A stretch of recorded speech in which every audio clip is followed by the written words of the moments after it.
Monsieur Baouri, veuillez nous rappeler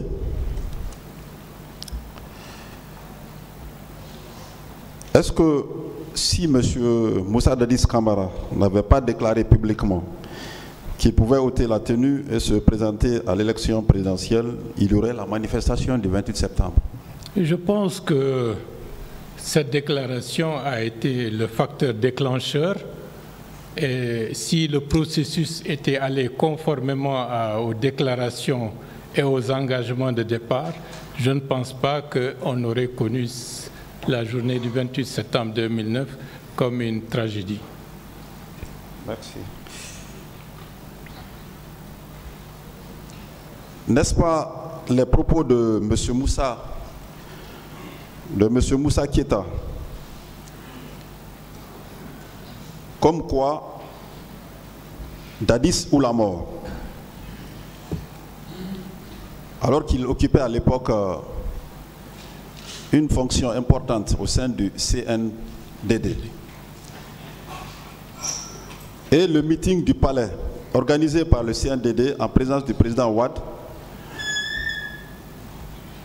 pour faire savoir à l'opinion internationale qu'il bénéficiait d'une popularité en République de Guinée. N'est-ce pas ces événements qui ont fait déborder le vase? Cela a accéléré le processus pour nous obliger les forces vives à penser à l'organisation de la manifestation. Merci.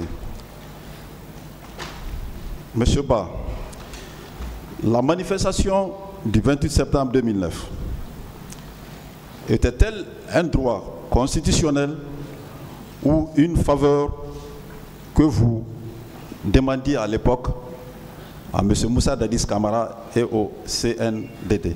C'est un droit constitutionnel et le CNDD avait déjà anticipé en organisant des manifestations pour faire prospérer leurs désirs et leurs souhaits. Et donc, naturellement, ça nous a amené à envisager également, de par ce droit constitutionnel et de par les précédents que le CNDD lui-même a fait, d'organiser la manifestation. Merci. Est-ce que l'objectif de la manifestation du 28 septembre 2009 était de provoquer un soulèvement populaire contre M. Moussa Dadis Camara et le CNDD? C'était simplement pour montrer que la légitimité était du côté des forces vives nationales et non pas du côté du CNDD, puisque l'objectif c'était de montrer qu'en termes de popularité, en termes de légitimité et en termes de soutien populaire, ce que nous préconisions avait l'assentiment d'une forte majorité au sein de la société guinéenne. Merci. Selon vous, M. Ba, que craignaient M. Moussa Dadis Camara et le CNDD quant à la réussite de la manifestation du 28 septembre 2009? Bon, personnellement, je trouve qu'il n'y avait fondamentalement rien à craindre parce qu'après la manifestation, tout le monde allait rentrer chez soi parce que l'objectif, comme je vous l'ai dit, n'était pas de provoquer le pouvoir en quoi que ce soit, mais de montrer que ce que nous disons avait un soutien massif. Merci. Monsieur Moussa Dadis Camara, lors de son passage à la barre, nous a fait savoir qu'il entendait faire de la journée du 28 septembre 2009 une journée de vérité et de réconciliation. Selon vous, M. Ba, pouvons-nous prétendre à une réconciliation lorsque les droits des citoyens sont confisqués à l'époque par M. Moussa Dadis Camara et le CNDD? Bon, la réconciliation est un aboutissement, c'est un processus et toutes les dynamiques que nous avons à partir du mois d'avril engagées pour ramener l'apaisement et la compréhension n'ont pas pu prospérer. Donc, ce n'était pas possible de manière impromptue de considérer que la journée sera déclarée comme une journée de réconciliation et de pardon. Merci, M. Ba. Et parlons à présent de ce que vous avez vu et vécu ce jour fatidique du 28 septembre 2009. Alors, à votre arrivée sur l'esplanade du stade, quel accusé est-ce que vous aviez constaté la présence sur l'esplanade? Les accusés qui sont dans le box ici. Bon, en dehors des capitaines, du commandant Toumba Diakité et du colonel Thieboro, ce sont les deux personnalités que je reconnais de manière physique. Tous les autres, je ne peux pas être affirmatif. Oui. Pour le moment, nous ne sommes pas à l'intérieur, sur l'esplanade, votre arrivée, avant même d'accéder à l'intérieur du stade.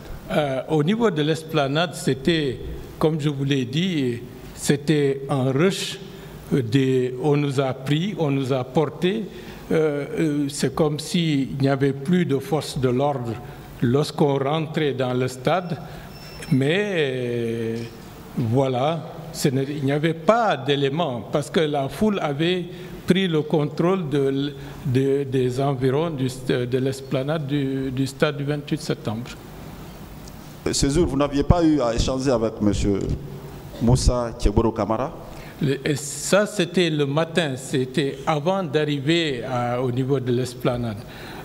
Il nous a bloqué le passage et des pourparlers ont commencé pendant un certain temps et nous avons fait durer ces pourparlers le temps que ceux qui venaient principalement de Ratoma puissent arriver. Donc, c'est à ce moment-là que, de manière en dehors du stade, que nous avons eu à rencontrer, à parler avec le colonel Thieboro, qui demandait il faut surseoir à cette manifestation. Ça, c'était avant même qu'on ne puisse arriver au niveau de l'esplanade. C'était où précisément? C'était au niveau de l'entrée de l'université, un peu avant, parce qu'on est sorti du domicile du doyen Jean-Marie Doré en marchant. Et le cortège de M. Thieboro nous a interceptés et pendant un bon bout de temps, il y avait des pourparlers à ciel ouvert à ce niveau-là. Ça a pris du temps. Vous confirmez que M. Moussa Thieboro Camara n'était pas seul, mais il était accompagné par un cortège? Qui? M. Moussa Thieboro. Non, ils étaient avec ses hommes. Avec ses hommes? Oui. Et quelle était la quintessence de votre échange? Bon, il a échangé principalement avec certains leaders qui étaient là-bas. Bon, M. Sidia Touré, la Selou et d'autres, mais c'était toujours la même, il faut surseoir à cette manifestation. En dehors de ça, je n'ai pas observé quelque chose de particulier. Bon, et cette demande de sursis à la manifestation de la part de M. Thieboro, c'était de façon courtoise ou bien c'était vraiment énergique? Bon, à ce niveau-là, bon, j'allais dire c'était courtois, hein, bien entendu, avec cette foule, la tension qui monte, mais il y avait dans une certaine mesure une certaine forme de courtoisie. Merci. Merci.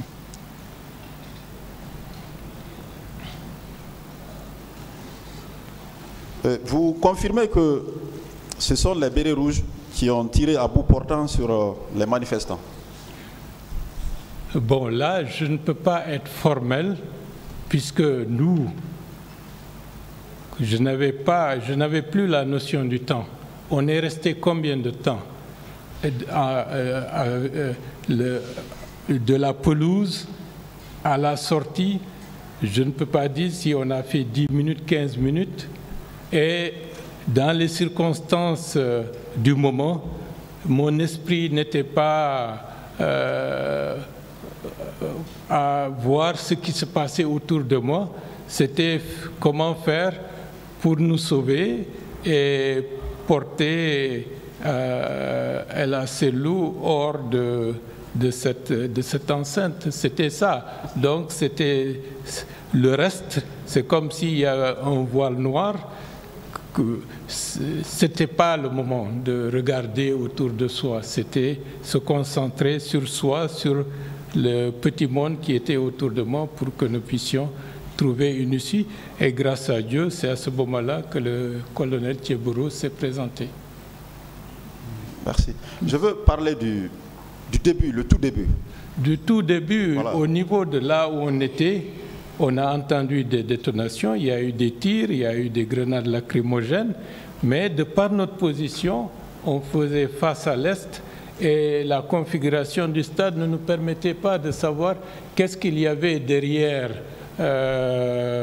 les gradins, que se passait-il.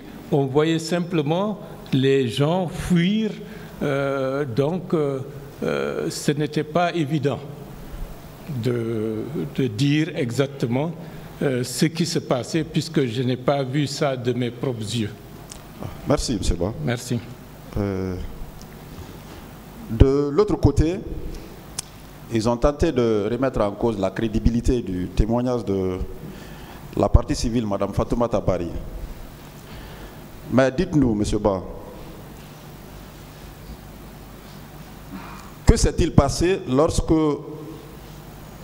le garde du corps de M. Selouda Diallo a voulu se saisir de l'arme qui traînait par terre?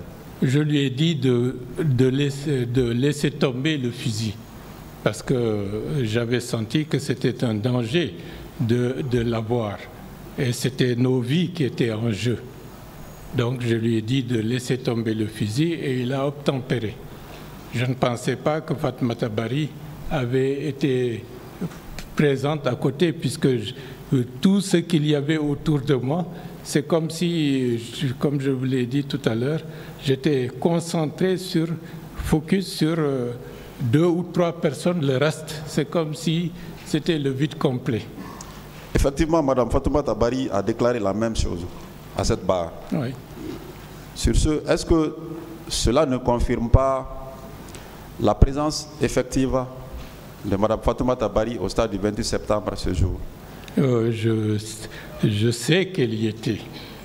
Et je sais qu'après, je l'ai vue, j'ai vu d'autres, et pour les accompagner, pour leurs soins au centre mère et enfants. Donc, je suis formel là-dessus. Merci, M. Ba. Merci.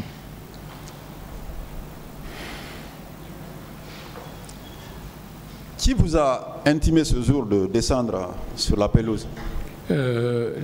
C'était la première fois que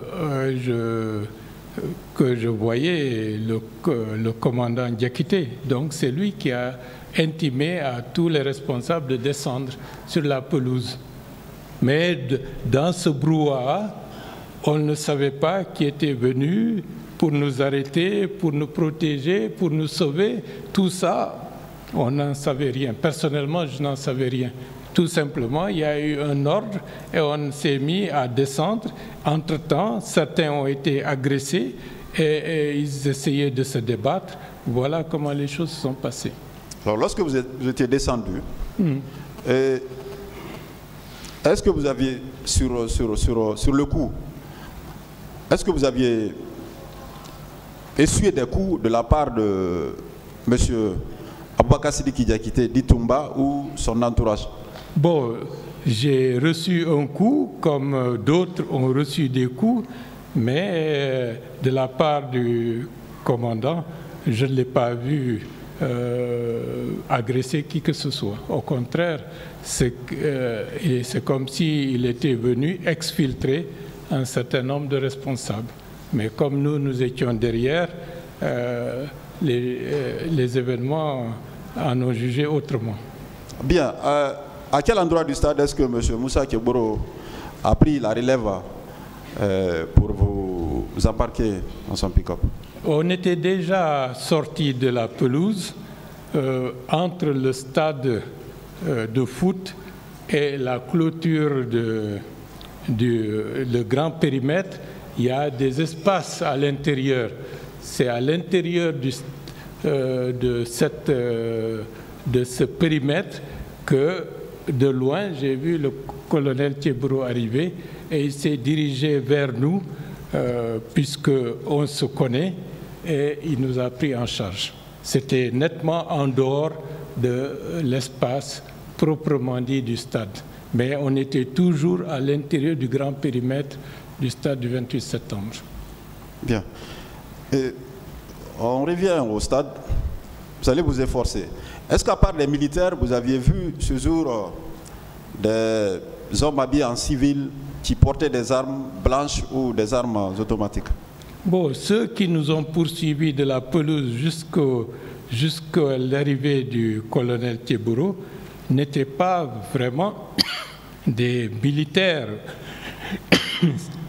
C'était comme si ils avaient des tenues qui n'étaient pas du tout en conformité avec les tenues militaires proprement dites. Mais bon, ils faisaient comme s'ils étaient des militaires. Bien. Vous avez déclaré aussi que vous aviez remarqué la présence de 2 jeunes qui portaient des masques.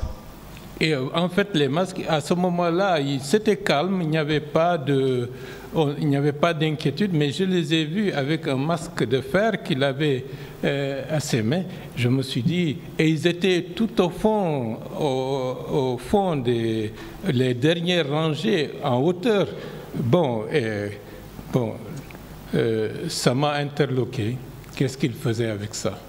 Cela ne confirme-t-il pas les conclusions de la commission d'enquête internationale quant à l'infiltration des manifestants par d'autres personnes? Non, ça c'est une réalité parce que, et d'ailleurs, ce que j'ai vu, pour être factuel, c'était eux qui étaient les plus acharnés à battre et à donner des coups aux gens à ce moment-là, au moment où on était à l'intérieur du périmètre de la pelouse. Bien. Parlons de la clinique. Vous aviez décrit un militaire qui portait des grenades ainsi que des ceintures de balles. Oui. Est-ce qu'avec le recul, ce militaire ne serait pas M. Marcel Guilavogui?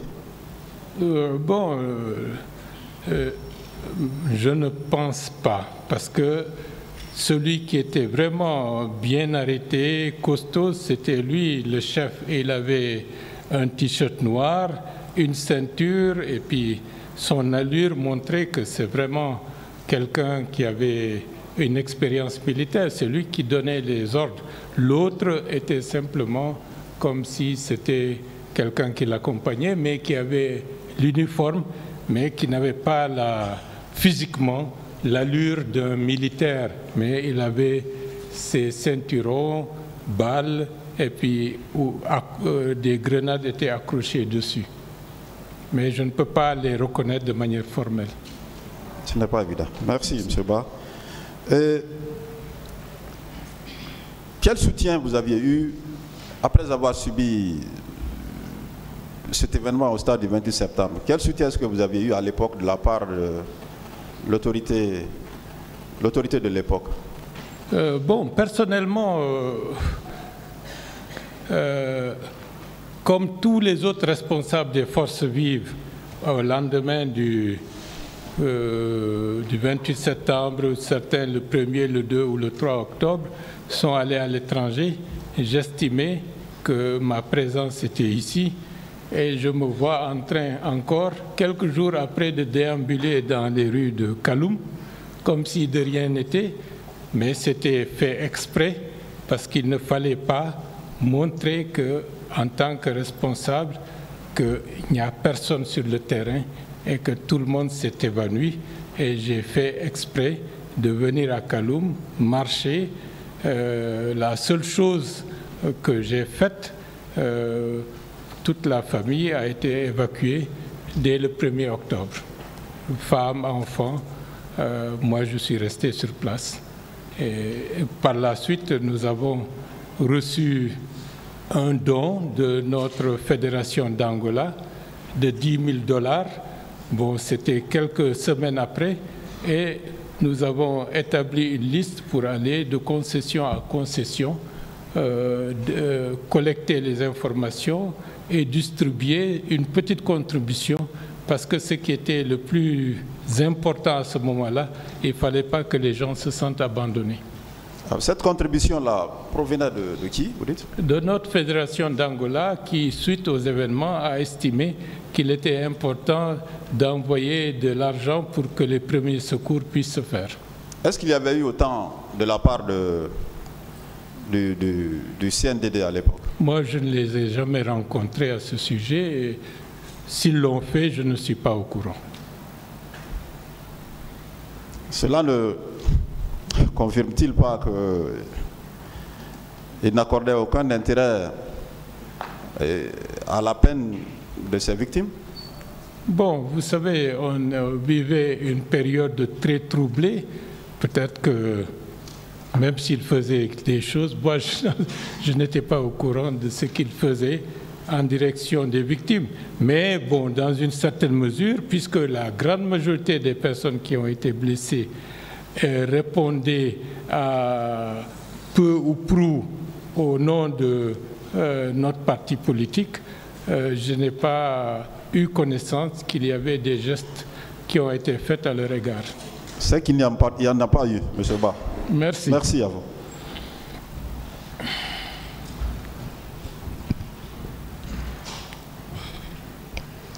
Merci bien, M. Ba. Nous vous exprimons toute notre compassion par rapport à ce qui est arrivé. Et au même moment, nous vous remercions parce que beaucoup de victimes se sont succédées ici. Elles nous ont dit que vous avez fait beaucoup pour elles. Merci. Merci pour ce soutien. Vous étiez le président du comité d'organisation de ces manifestations, n'est-ce pas? Oui. Ça veut dire que vous êtes la personne la mieux indiquée pour nous donner des explications réelles par rapport à ce qui s'est passé. Bon, c'est vrai. D'accord. Et vous étiez là, toutes les péripéties, tous les périples, vous avez pris part. Oui. D'accord. On va insister sur certains passages.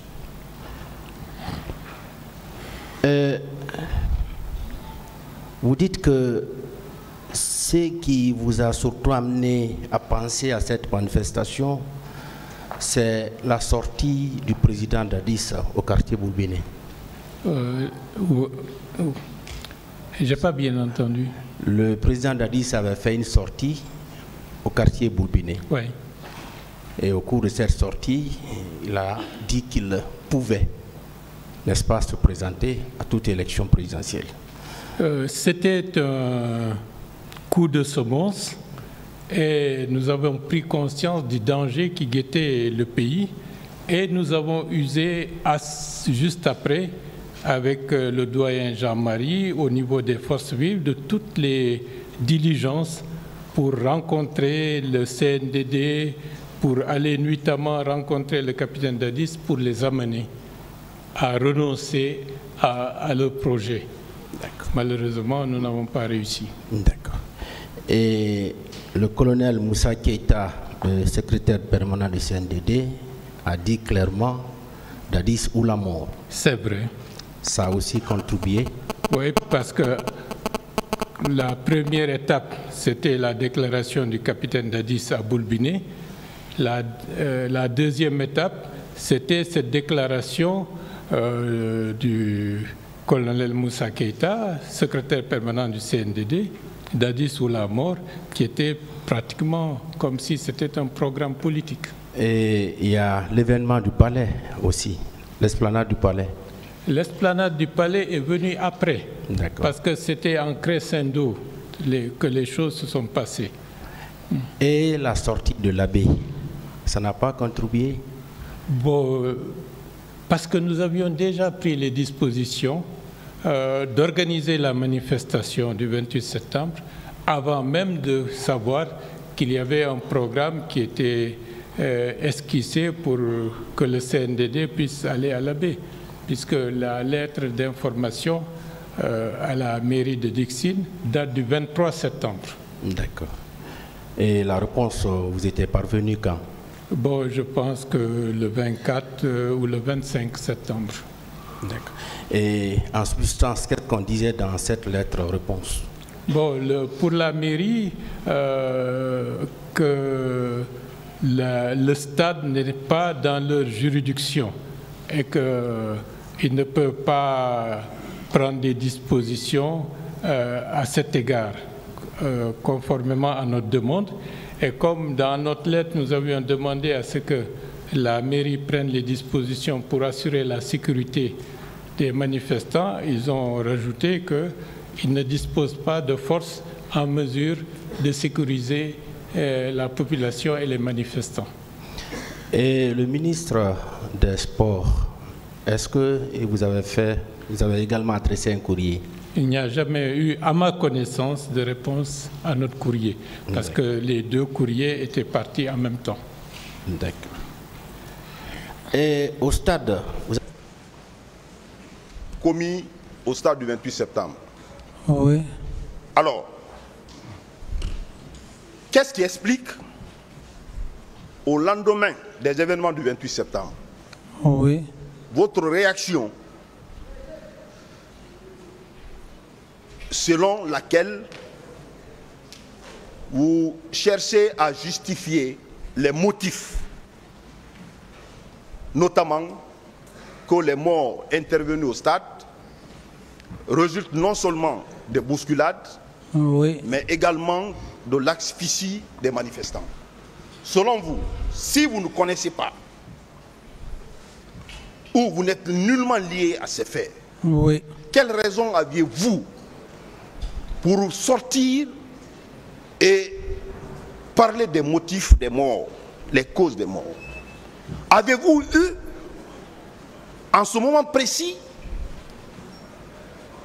des certificats médicaux, des rapports quelconques vous permettant d'obtenir cette déclaration? C'est ma question. Merci, monsieur le procureur. Par rapport à cette question, vous vous souviendrez que, effectivement, dès après les événements, comme vous le dites, parce que j'ai eu des informations, soucieux et choqué par rapport à l'événement,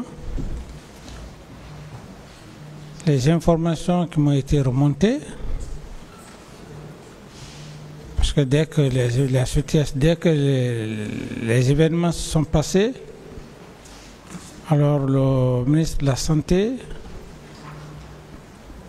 m'avait déjà donné des explications liées à cet état de fait. Et cela aussi, contrairement, par rapport même à la manifestation,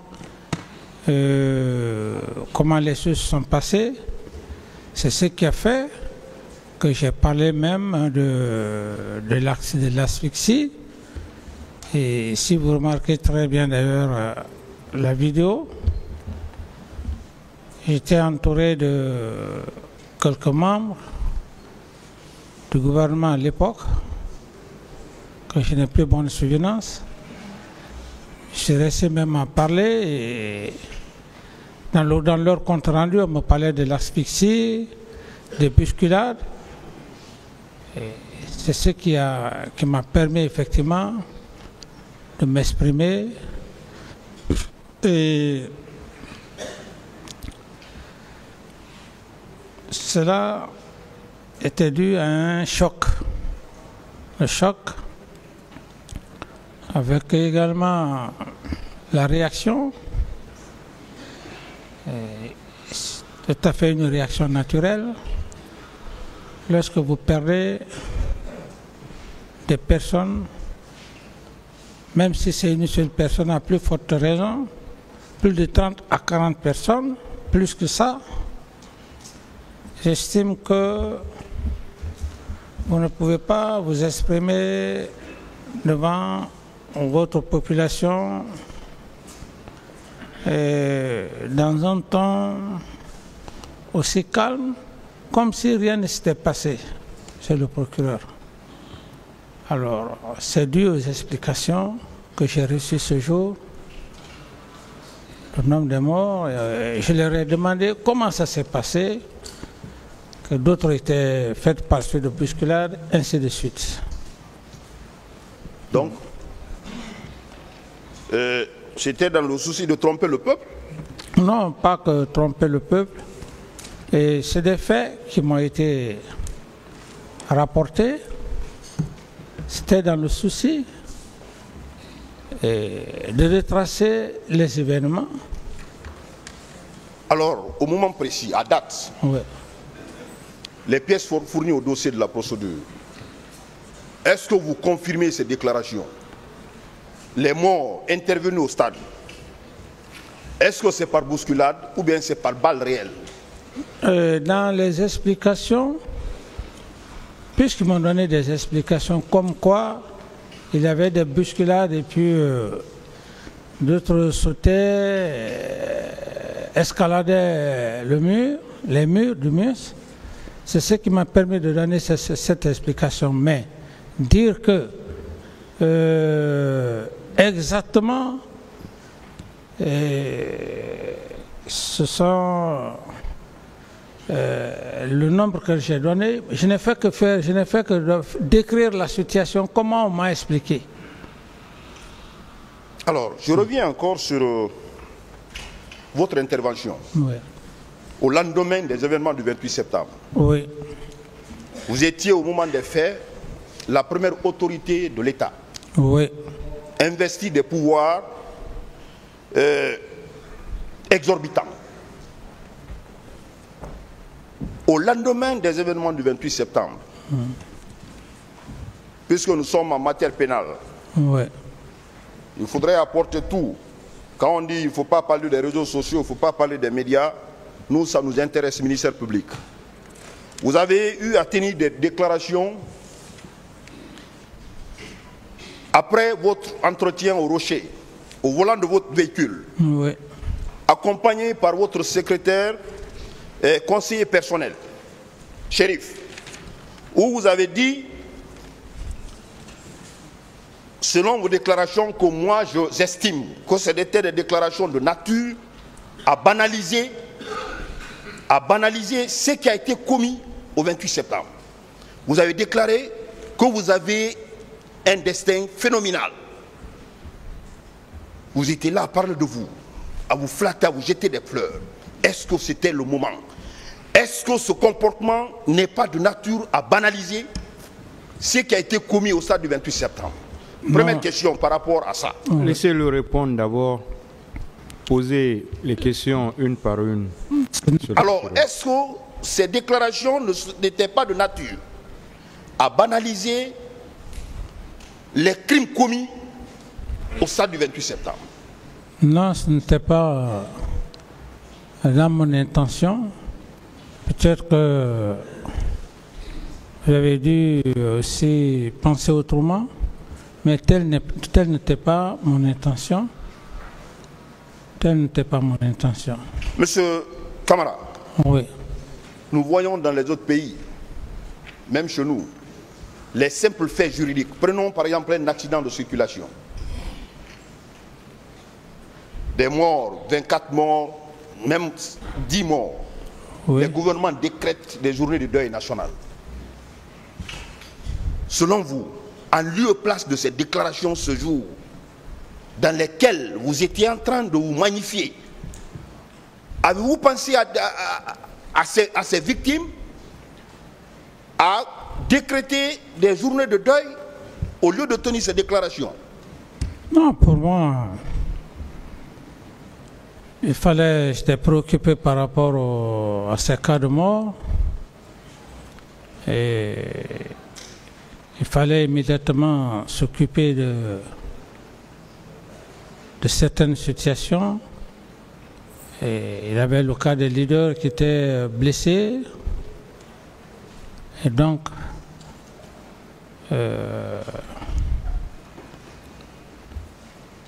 si vous parlez de deuil, que je devrais décréter deuil,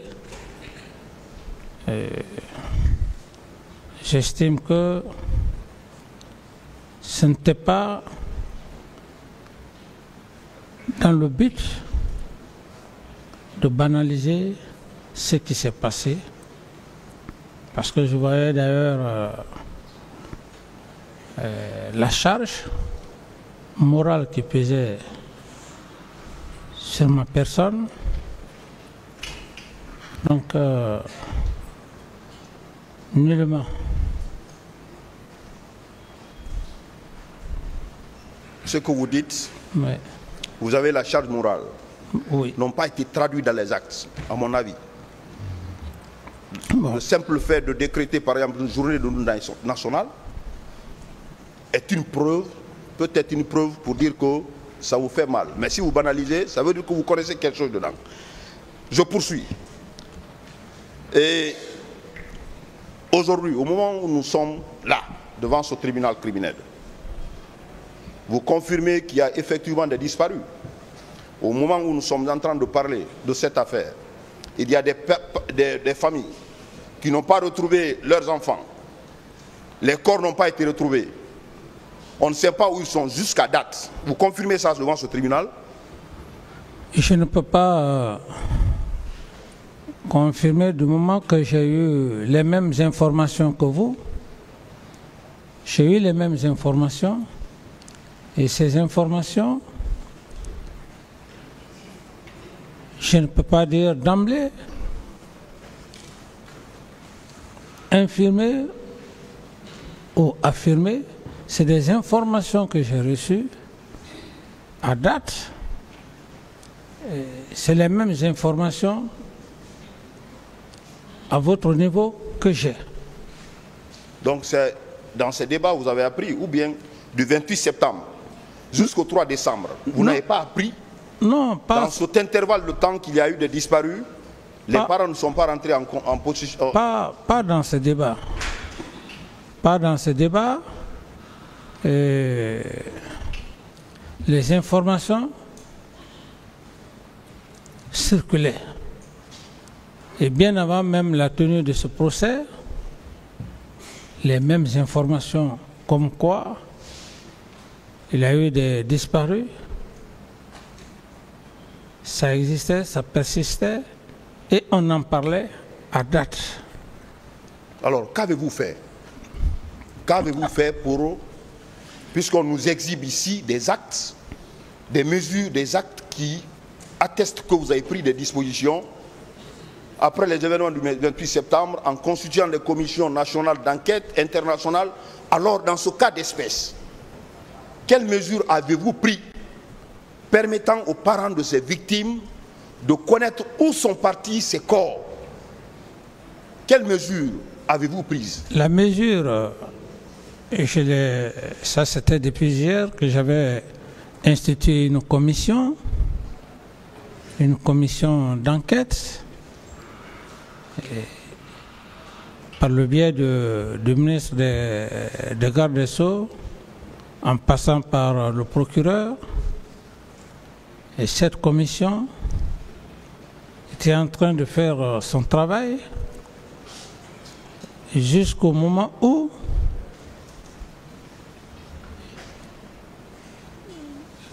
l'attentat s'est perpétré contre ma personne. J'ai quitté le pays, donc je n'ai plus suivi le reste, le travail, le résultat des travaux que la commission avait entamés. Monsieur Kamara, oui. Vous savez que la gestion du corps, leur transport, même ceux qui ont été restitués aux parents à la mosquée Faisal, ont été transportés par les véhicules des militaires. Ça veut dire que les militaires avaient la main dans la gestion des corps. Oui. Avez-vous pris des dispositions auprès de ces militaires pour savoir où sont partis ces corps du 28 septembre au 3 décembre, qu'est-ce que vous avez fait concrètement? Oui, mais c'est ce que je vous dis. J'ai dit le compte rendu qui m'a été fait, ce compte rendu, comme je l'ai dit, au nombre de 57, le ministre de la Santé l'a dit clairement devant cette barre, et cette commission avait pour mission, pour tâche, d'organiser, de préparer la distribution des corps au niveau des parents éplorés, des familles éplorées. Donc une commission était là. S'il n'y avait pas une commission pour la restitution des corps, on aurait dit que je n'ai pas pu prendre des dispositions, mais j'ai pris des dispositions. J'ai pris des dispositions. Monsieur Camara. Oui, s'il vous plaît, je peux dire, monsieur le procureur, monsieur le substitut. Procureur, ministère public. Ok, ministère public, merci. Moi, je voudrais également savoir, il y a une question qui revient toujours. Quand on vous demande de certaines choses, même ceux qui ont été commis dans l'enceinte du camp Alpha Diallo, les tortures, les séquestrations, au camp Koundara, des tortures, des séquestrations faites dans ces différents camps. Vous avez toujours dit que vous ne connaissez pas. Oui. Au motif que vous avez fait délégation de pouvoir. C'est quoi la délégation de pouvoir selon vous? Quelles sont les conséquences de la délégation de pouvoir?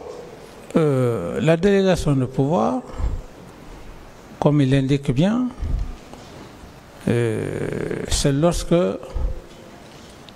le président ordonne à un de ses ministres, le rôle que le ministre devrait jouer en matière de santé, je prends en matière de santé, le président lui délègue ce pouvoir dans l'exercice de ses fonctions. Alors, vous déléguez une partie de vos pouvoirs à un ministre. Tout comme tout gouvernement. Tout gouvernement. Voilà. Ce qui voudrait dire par ricochet que la délégation, je voudrais rappeler ici, que la délégation n'a jamais été, il n'y a pas une délégation pénale, mais une délégation est un acte administratif, c'est purement administratif. Ça veut dire qu'il y a le supérieur qui donne des instructions et au retour, le subordonné remonte l'instruction à l'hiérarchie. C'est ça la délégation de pouvoir. Selon vous, ce pouvoir de délégation que la loi vous a conféré, vous permettez de donner des instructions? Mais c'est ce que je dis, monsieur le procureur. Comprenez par délégation de pouvoir, quand vous constituez un gouvernement, vous n'allez pas être vous-même ministre de la Santé, ministre de la Justice. Si vous choisissez un ministre de la Justice et qu'il soit de surcroît spécialiste, vous lui conférez un certain pouvoir que vous-même vous ne pouvez pas l'exercer, que vous-même, puisque vous ne pouvez pas l'exercer, mais c'est vous qui avez le pouvoir, c'est vous qui avez toute la latitude de désigner le ministre en ce moment-là. Dans l'exercice de ses fonctions, pour le bien-être de la population, il vous rend compte. Voilà, c'est ce qui m'intéresse. Oui, mais il vous rend compte. Laissez-le finir. Il vous rend compte, et c'est ce que le ministre de la Santé a eu à faire. Il m'a rendu compte, et j'ai pris tout de suite des dispositions. J'ai créé une commission. Cette commission avait pour rôle d'exécuter tout ce que vous êtes en train de dire, monsieur le procureur. Ce n'est pas moi qui devrais m'occuper de la distribution de corps, ce n'est pas moi qui devrais faire l'entretien de ceux qui sont morts au niveau de la mort, ou tout au moins de l'autopsie. D'autres questions? Ce qu'on peut retenir, Oui. on peut retenir que la délégation de pouvoir ne veut pas dire absence de coordination ou absence de compte-rendu. Vous avez le droit de donner des instructions et ces instructions doivent vous être remontées par un compte-rendu. On est d'accord? Tous les ministres doivent vous rendre compte. C'est ça.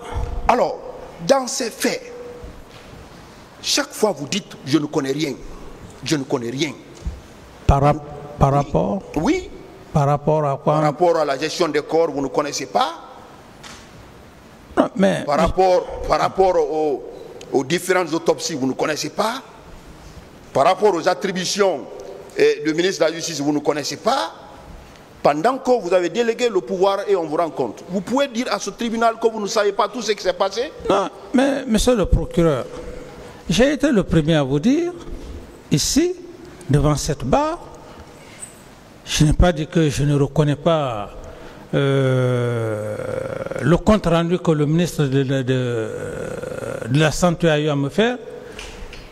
J'ai largement expliqué et je vous ai même dit, j'ai dit devant cette barre, que c'est moi-même qui aurais appelé le ministre de la Santé. J'ai dit de bien prendre soin du traitement des corps au niveau de la morgue. Alors j'estime que je n'ai pas dit dans le cadre des dispositions, dans le cadre de la santé, que je ne connais pas, encore mieux par rapport à la justice que vous parlez. Hier, j'ai fait état de l'ordonnance, monsieur le procureur. J'ai fait la lecture, le président m'a donné la latitude de faire la lecture. J'ai fait cette lecture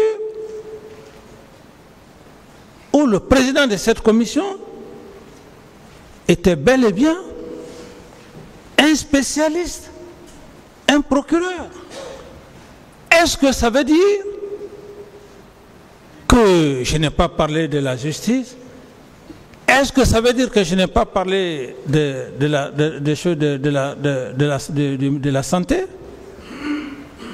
Mais pour tout ce qui concerne la gendarmerie, maintien d'ordre, vous avez dit devant ce tribunal ici, l'état-major de l'armée et l'état-major général de l'armée, vous avez dit beaucoup de choses suite aux différentes questions ici des partis. Vous avez dit que vous ne connaissez pas, que c'était le pouvoir discrétionnaire du chef d'état-major, que vous n'êtes pas informé. C'était par rapport, monsieur le président, c'était par rapport à cette réunion qui s'est tenue. La question a été posée. À quel moment, à quel instant cette réunion a été tenue? J'ai été clair. J'ai lu le chef d'état-major général des armées.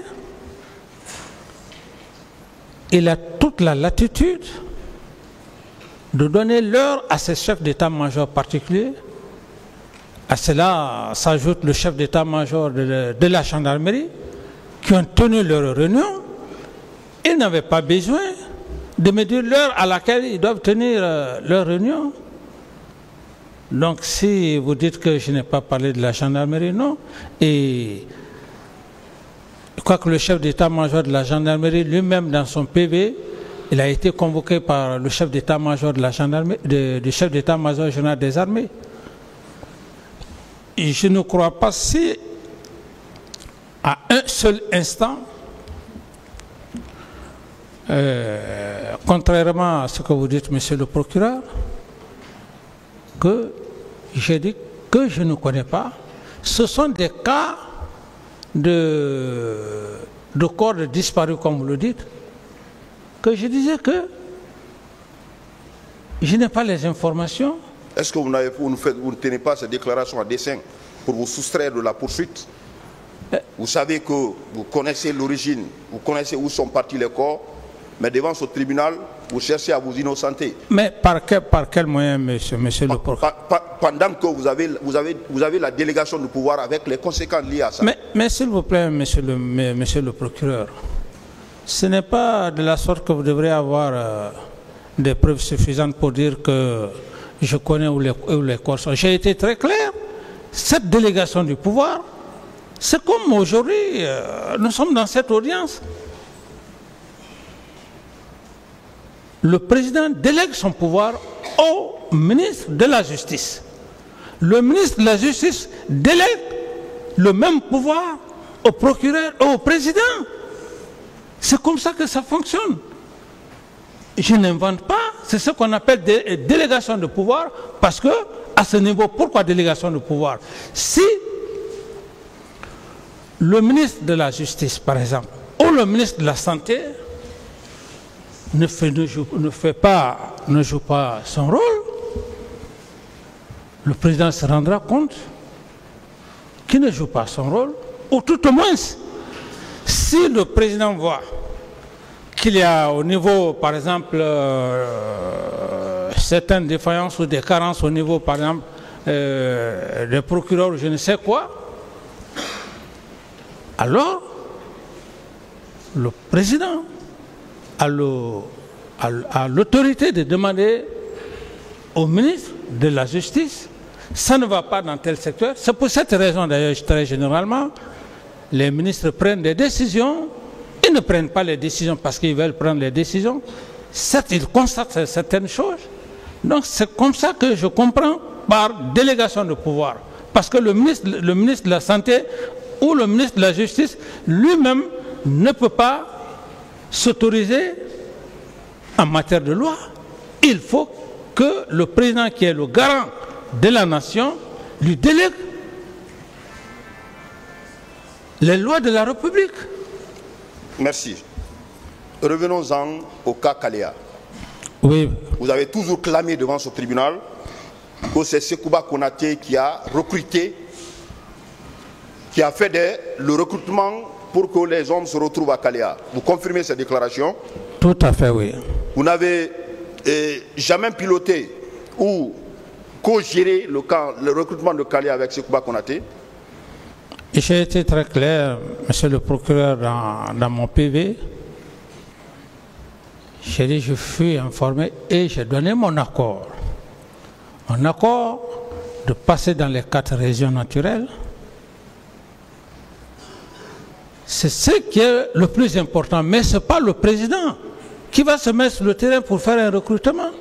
C'est comme le recrutement, tous les régimes qui ont passé, c'est comme actuellement, quand on dit un recrutement, ce n'est pas le président qui est sur le terrain, c'est le ministre de la Défense, monsieur le procureur. Alors, ma question est de savoir, oui, sur ce point, oui, si c'est Sekouba qui a recruté, tous les éléments qui étaient à Kaléa étaient les hommes de Sekouba Konaté, pourquoi au moment de la transition, deuxième version, quand vous avez été victime, vous étiez à Ouaga, Sekouba a pris les rênes de la transition, deuxième version. Au temps de chef d'état-major général Nour Thiam, il est allé libérer, chercher tous les recrues de tous ceux qui étaient à Kaléa. Si c'était ces hommes, si c'était ces hommes, est-ce qu'il allait partir les chercher?